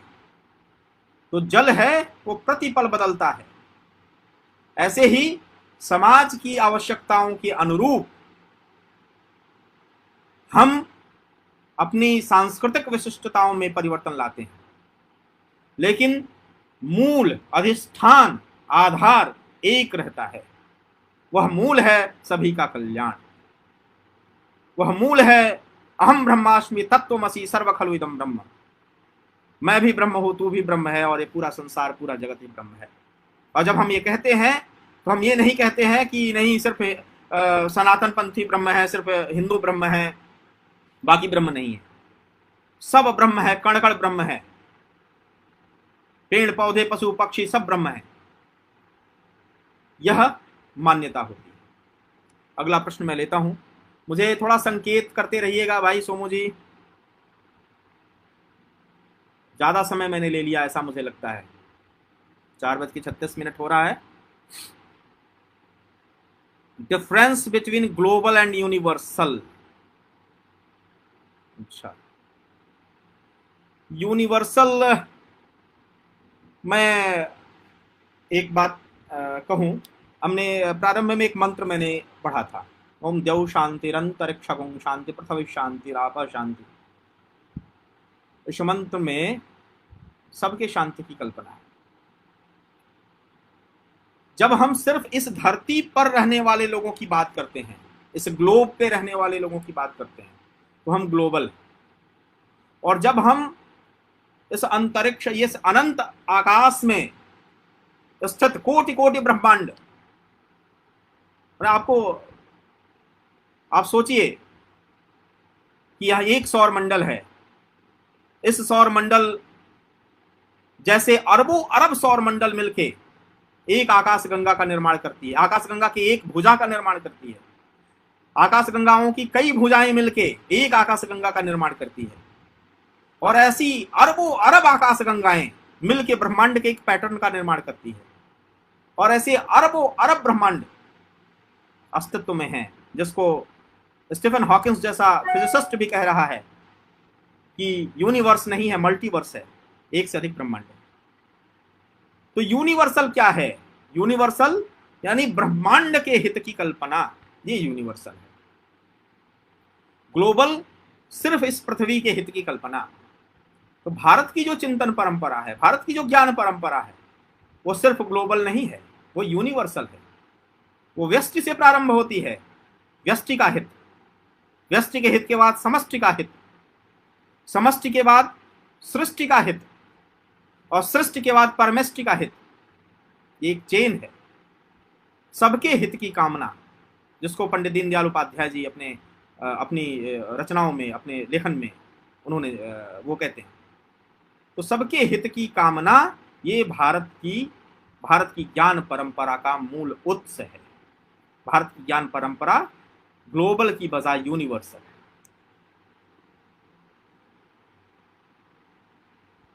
अच्छा, सोमू जी का है कि कुछ देर और हम बातचीत कर सकते हैं, ऐसा उनका आग्रह है। ठीक है। भारतीय परंपरा, एक प्रश्न है आकाश गोरखपुर, भारतीय परंपरा को नष्ट करने का आरोप ब्राह्मण समाज पर भी समय समय लगाया जाता है, ऐसा क्यों? आकाश जी, इस प्रश्न को थोड़ा व्यापक उत्तर देना पड़ेगा और समय कम है। मैं संक्षेप में सिर्फ आपको बताता हूं। यह किसी एक समाज पे आरोप लगाया गया ऐसा भी नहीं है। यह समाज में रहने वाले लोगों के बीच परस्पर विद्वेष फैलाना, इस उद्देश्य से किया गया कर्म था। प्रारंभ में इसको जो 9 परंपराएं, सनातनेतर जो परंपराएं थी, जिसको हम नास्तिक परंपराएं कहते हैं, जिनकी आस्था वेदों में नहीं थी, वैसी परंपराओं ने भी इसके प्रयास किए, जिससे कि समाज के वर्गों के बीच में विद्वेष फैले। और विद्वेष फैलने का उनका लक्ष्य था कि अधिक से अधिक लोग उस नई परंपरा के अनुसरणकर्ता बने। दूसरा, जो बाद में प्रशासनिक इतिहासकारों ने, विदेशी इतिहासकारों ने जो कुछ रचा, उसका उद्देश्य था कि इस सनातन परंपरा का, जो इतने हजार हजार सालों से विद्यमान है और बनी हुई है, विनष्ट नहीं हो रही है, अपने आप को सजो के रखी है, इसका मूल आधार क्या है? कई मूल आधार उनके सामने आया। उनके सामने आया विवाह एक संस्था के रूप में, परिवार एक संस्था के रूप में, समाज एक संस्था के रूप में। ये जो समुदाय, समाज, विवाह, परिवार, ये कैसे खंडित हो? तो कई प्रकार के दर्शन आए। यूटिलिटेरियनिज्म, जेम्स मिल उसकी चर्चा करता है, बाद में जॉन स्टुअर्ट मिल भी इसकी बात करता है। और ये यूटिलिटेरियनिज्म ने व्यक्ति केंद्रित, इंडिविजुअलिस्टिक जो चिंतन है उसको बल दिया। व्यक्ति का अपने परिवार के प्रति कैसे विद्वेष प्रारंभ हो, व्यक्ति की आइडेंटिटी और परिवार की आइडेंटिटी में क्लैश कैसे हो, ये कार्य शुरू हुआ। उसके बाद समाज के विभिन्न वर्गों के बीच में कैसे क्लैश शुरू हो, एक को श्रेष्ठ एक को नीच बता के, जबकि ऐसी कोई जो व्यवस्था थी, उस प्रकार की व्यवस्था का गलत चित्रण किया गया। वो हीन और श्रेष्ठता का प्रश्न नहीं था, वो कार्य विभाजन का प्रश्न था। आज भी हम कार्य विभाजन करते हैं, और वो जन्मेण नहीं था, वो कर्म की पद्धति पे आधारित था, वो आरोपित नहीं था, वो स्वैच्छिक था, चयन करने के लिए था। और ऐसा नहीं होता तो ऋग्वेद की ऋचा ये नहीं कहती कि एक ही परिवार में चारों प्रकार के वर्ण के लोग हैं। तो इस जो व्यवस्था थी, इस व्यवस्था के खिलाफ एक जातीय चेतना, एक वर्ण चेतना और वर्ण संघर्ष और जातीय संघर्ष की रचना, इसकी पृष्ठभूमि की रचना इतिहासकारों ने, और जिनको अनुज पतंजलि ने कहा कि बौद्धिक वर्ग, तो उन स्वेच्छाचारी बौद्धिक वर्गों ने किया, जिसका दुष्परिणाम हम झेल रहे हैं। अगला प्रश्न मैं लेता हूं। ऐसा कोई आशीष कुमार, ऐसा कोई प्रामाणिक ग्रंथ नहीं है जिसको सभी लोग स्वीकार करें, और हमारे इतिहासकारों द्वारा ऐसा कुछ नहीं लिखा गया जो सही हो और सभी के द्वारा मान्य। महोदय, तो नए पाठ्यक्रम का निर्माण हम कैसे कर सकते हैं? सभी कहीं से कॉपी तो हुई ही है। जो भी मिलता है वो किसी दूसरी पुस्तक को पढ़ने के बाद अप्रामाणिक हो जाता है। इसलिए हमारे इतिहास को पुनः लिखना मुश्किल है। अगर प्राचीन काल से हो कई इतिहासकारों ने एक ही बात को सही लिखा हो तो आज पूरा विश्व हमारा इतिहास पढ़ता। आशीष जी, बहुत अच्छा विषय आपने रखा। जानते हैं आज हम अपने किस इतिहास को मानते हैं? हमारी जो टेक्स्ट बुक है किस इतिहास को स्वीकृति प्रदान की है? ये उन लोगों द्वारा लिखा इतिहास है जिनको हम जानते हैं कि उन्होंने योजनाबद्ध तरीके से इस देश को कलंकित करने के लिए, इस देश को समाज को तोड़ने के लिए और यहाँ अंग्रेजी शासन को पुष्ट करने के लिए इतिहास लिखा। हम जानते हैं। हम ये भी जानते हैं कि उनके पास कोई प्रमाण नहीं था, कोई आधार नहीं था। जब ये कहा जा सकता है कि मिस्र लोग, जो यहाँ ब्राह्मण में एक उपजाति है, वो इजिप्ट से आए, अब इसका कोई प्रमाण है? जो मन में आया सो लिख दिया इतिहास। विंसेंट आर्थर स्मिथ जैसा इतिहासकार लिख रहा है कि सिकंदर हिमालय से लेकर और समुद्र पर्यंत उसके सैनिकों ने रौंद डाला भारत को। ये इतिहास है प्रमाण, मान लेंगे हम।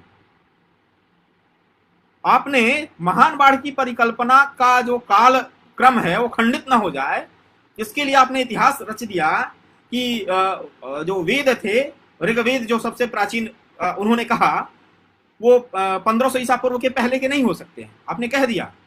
और कपोल कल्पना के आधार पे कह दिया, कोई प्रमाण नहीं था आपके पास। उन्होंने कौन से प्रमाण दे दिए हमें, जिनके इतिहास को आज हम स्वीकार कर रहे हैं?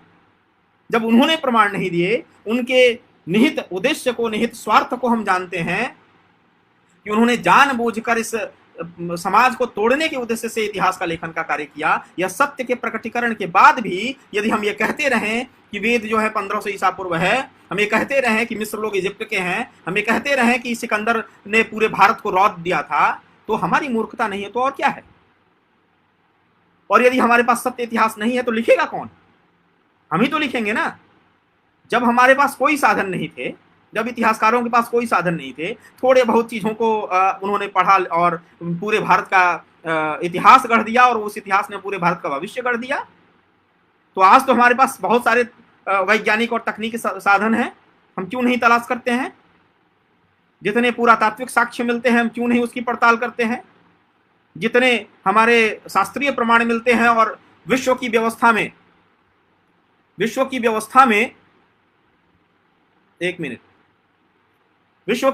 में जो अन्य ग्रंथ हैं उनके साथ टैली करके हम क्यों नहीं अपने इतिहास का पुनर्लेखन करते हैं?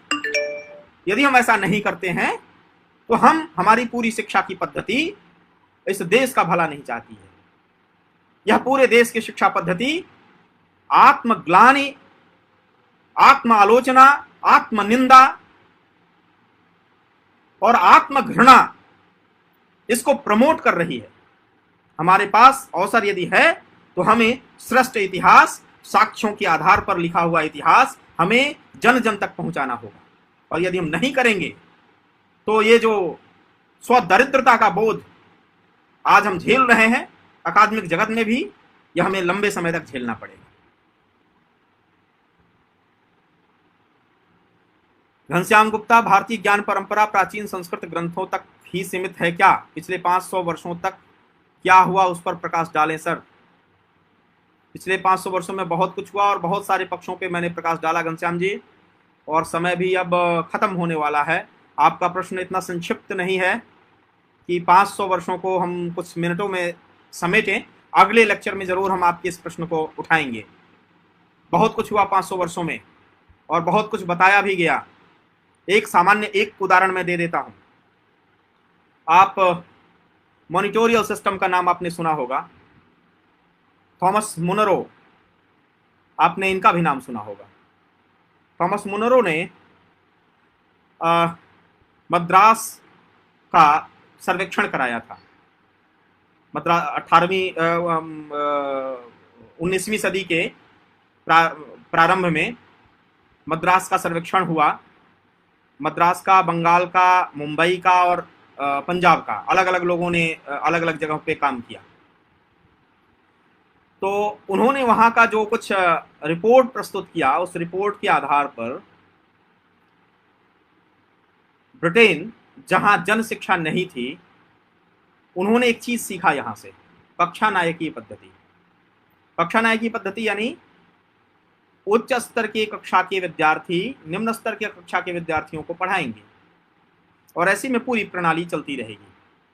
अतिरिक्त शिक्षक की यदि कमी है तो ये व्यवस्था, ये परंपरा में थी। और इस कक्षा नायकीय पद्धति को चोरी करके मॉनिटेरियल सिस्टम के नाम से हमारे सामने रखा गया। और ब्रिटेन में पहली बार जब ब्रिटेन यह जाना कि कक्षा नायकीय पद्धति एक आधार बन सकता है शिक्षा को जन जन तक पहुंचाने के लिए, तो उन्होंने जन शिक्षा का प्रारंभ किया। और ये लिखित इतिहास है, तो ये तो हाल का इतिहास है। आप धर्मपाल जी को पढ़ें, ब्यूटीफुल ट्री। ब्यूटीफुल ट्री में धर्मपाल जी ने, जो ब्रिटेन में अभिलेखागार है, वहां बैठ के जितने अभिलेख थे, गजट नोटिफिकेशन, गजेटियर्स थे, गजेटियर्स से उतारा है और एज इट इज है वो। उसको आप काउंटर चेक भी कर सकते हैं वहां की लाइब्रेरी में जाके। अंग्रेजों ने वर्णन लिखा है कि कैसे भारत से क्या क्या चीजें अंग्रेजों ने सीखा, कैसे वहां प्लास्टिक सर्जरी सीखा। इसका वर्णन आधुनिक काल में है, प्राचीन काल जाने की जरूरत नहीं है। तो आपसे रिक्वेस्ट है कि धर्मपाल जी को पढ़ें, अ ब्यूटीफुल ट्री। बहुत सारे प्रश्नों का उत्तर मिलेगा। प्रोफेसर रजनी रंजन सिंह भैया हैं लाइन पे, पूछ रहे हैं इंडियन नॉलेज ट्रेडिशन के डिग्रेडेशन ने किस तरीके से हमें प्रभावित किया है। भैया अभी बहुत सारी चीज़ें हमने चर्चा की, और इस भारतीय ज्ञान परंपरा का जो अवमूल्यन हुआ, उसने समाज में दूसरों की चिंता करने वाले लोगों की बजाय अपनी चिंता करने वाले लोगों को पैदा करना प्रारंभ किया। ये सबसे बड़ी जो स्थिति, जो चैलेंजेस हम झेल रहे हैं वो है। यद्यपि ये अभी आंशिक है, ये पूर्ण समाज इससे प्रभावित नहीं है, लेकिन यदि यही स्थिति बनी रही, हमारी चेतना जागृत नहीं हुई, तो यह समाज का स्वभाव हो जाएगा। कुछ व्यक्तियों के स्वभाव जो आज परेशानी खड़ा कर रहे हैं, वो जब समाज का स्वभाव हो जाएगा तो समाज को बिखरने में समय नहीं लगेगा। एक विशद प्रश्न है और हम चर्चा करेंगे। मुझे लगता है कि समय की भी अपनी सीमा है। सुनील कुमार जी पूछ रहे हैं, वेद और पुराण की बातों को सही मानने का आधार क्या है? बहुत अच्छा प्रश्न है सुनील जी, और उत्तर भी इतना संक्षेप नहीं है। ऑलरेडी 1.5 घंटे से ज़्यादा का समय बीत चुका है। बहुत सारे आधार हैं, आधार नहीं है तो आप चैलेंज कीजिए। और भारतीय परंपरा कोपरनिकस और गैलीलियो की तरह किसी का अंत नहीं करती। लंबे समय तक ये माना गया कि सूर्य पृथ्वी की परिक्रमा लगाता है, क्योंकि ओल्ड टेस्टामेंट ने लिखा था। गैलीलियो और कोपरनिकस को लगा कि नहीं ये बात तो ठीक नहीं है, तो उन्होंने सिद्ध किया कि नहीं, पृथ्वी सूर्य की परिक्रमा लगाती है। और इसका परिणाम क्या हुआ? एक को पत्थरों से मारा गया, एक को दंडित किया गया, बाद में दोनों की मृत्यु हो गई। भारत की परंपरा नहीं प्रश्न पूछने वालों पे इस तरह का व्यवहार नहीं करती है। प्रश्न पूछिए। पूरा उपनिषद प्रश्नों की परंपरा का है। और आप कह रहे हैं प्रमाण क्या है? मैं प्रमाण देता हूं, एक आध प्रमाण, बहुत सारे प्रमाण होंगे। पृथ्वी गोल है, यह वेदों ने कहा। ओल्ड टेस्टामेंट ने कहा पृथ्वी चपटी है। सूर्य पृथ्वी की परिक्रमा करता है, वेदों ने कहा। ओल्ड टेस्टामेंट ने कहा कि पृथ्वी की परिक्रमा सूर्य करता है। एक बहुत ही आश्चर्यजनक उदाहरण आपको देता हूं। 2 तारे हैं, अरुंधति वशिष्ठ। आधुनिक विज्ञान ने अब पता किया कि अरुंधति वशिष्ठ एक विशेष प्रकार ये तारे हैं जो एक दूसरे की परिक्रमा करते हैं, और वैदिक ज्ञान हमें बता रहा है कि अरुंधति वशिष्ठ नामक दो तारे हैं और ये परिक्रमा करते हैं एक दूसरे की। ये तो खगोल विद्या की हम बात कर रहे हैं। ऐसे कोई भी ऐसा कृषि का क्षेत्र, वनस्पति विज्ञान का क्षेत्र, भैषज क्षेत्र, औषधि का क्षेत्र, पशुपालन का क्षेत्र, कोई भी ऐसा क्षेत्र नहीं है जिसमें स्थापित ज्ञान की परंपरा भारत के वैदिक ग्रंथ और वैदिक ग्रंथों के आधार पर लिखे गए अन्य ग्रंथों में नहीं है।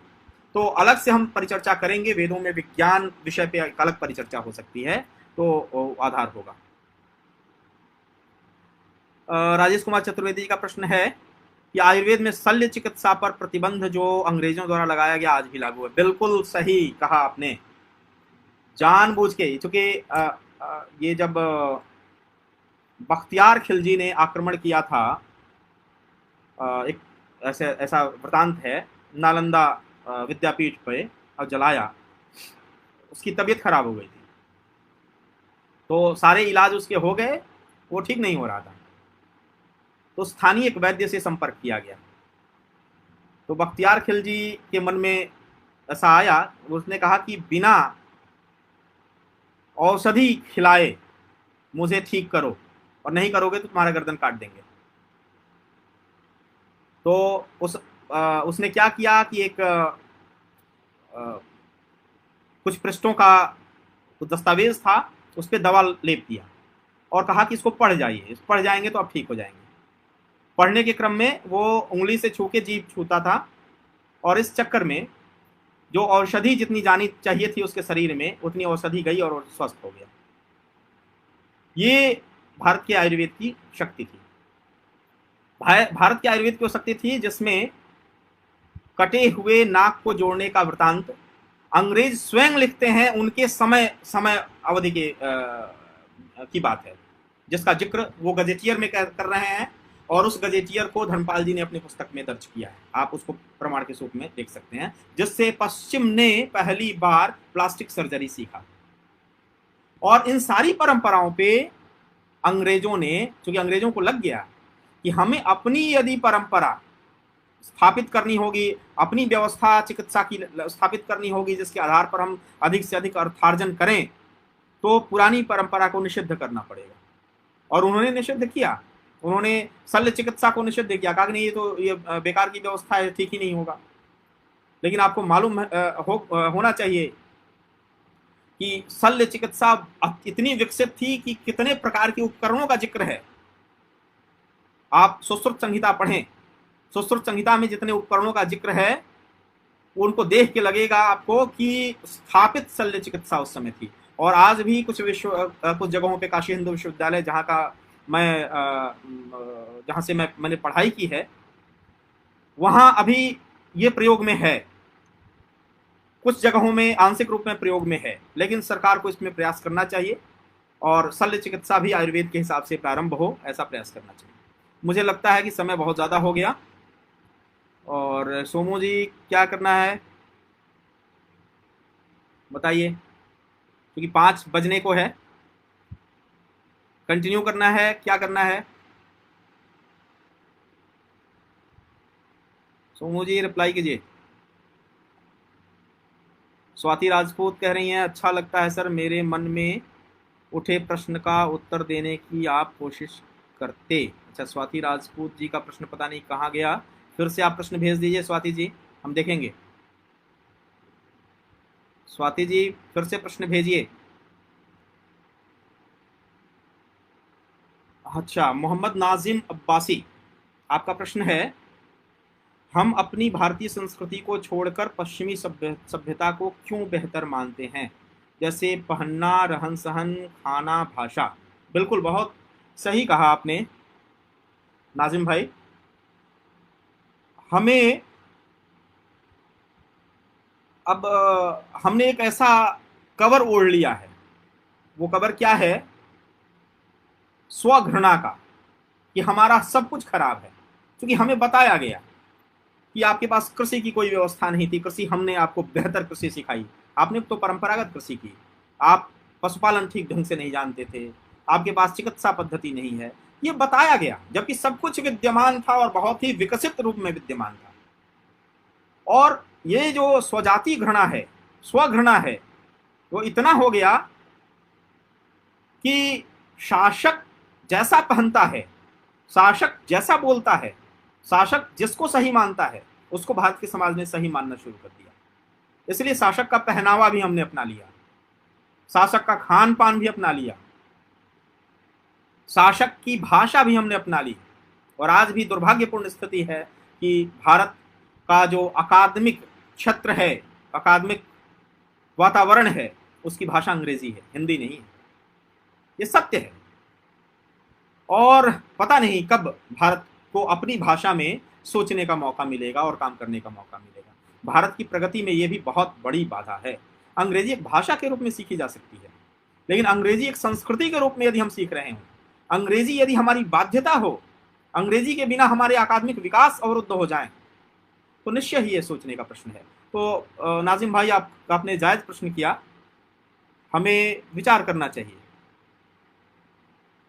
अच्छा, स्वाति राजपूत जी ने मनुस्मृति कितनी प्रासंगिक है, ठीक है, एक प्रश्न हो गया आपका। दूसरा है, और रामचरितमानस में औरत के 8 अवगुणों की व्यक्ति कितने उपयोगी है, ठीक है। प्रश्न आ गया आपका। और सोमू जी का निर्देश आ रहा है कि 90 मिनट हो चुका है, व्याख्यान समाप्त कीजिए, समय हो गया। बस मैं एक मिनट एक स्वाति राजपूत जी के मनुस्मृति वाले प्रश्न पे बताऊं।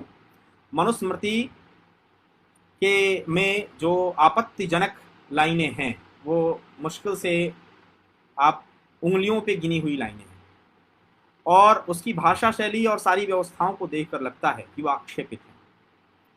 उन्हें एक खास उद्देश्य से अंदर डाला गया ताकि एक पूरी परंपरा कलंकित हो। और इस विषय पे मैं जब आगे मौका मिलेगा, चूंकि ये बहुत बड़ी बहस है और मैं इतने संक्षेप में इस विषय को रखना नहीं चाह रहा हूँ, तो मैं आज का व्याख्यान इस बात के साथ समाप्त करूंगा कि आगे जब भी मौका मिलेगा और जो प्रश्न अनुत्तरित रहे, यद्यपि सारे प्रश्नों का उत्तर देने का सामर्थ्य भी मेरे अंदर नहीं है, मैं कोशिश करूंगा कि जितनी मेरी समझ है, जितनी मेरी दृष्टि है, वहां तक की सृष्टि की चर्चा मैं आपके बीच करूं, ये मैं कोशिश करूंगा। तो निर्देश प्राप्त हो चुका है और मुझे लगता है कि व्याख्यान समाप्त करना चाहिए। आप सभी ने प्रतिभागिता के इस व्याख्यान के दौरान और आपके निर्देशों के बिना यह व्याख्यान अधूरा था। तो आप सभी को बहुत बहुत धन्यवाद, कोटिशा धन्यवाद। पुनः मिलेंगे, नमस्कार।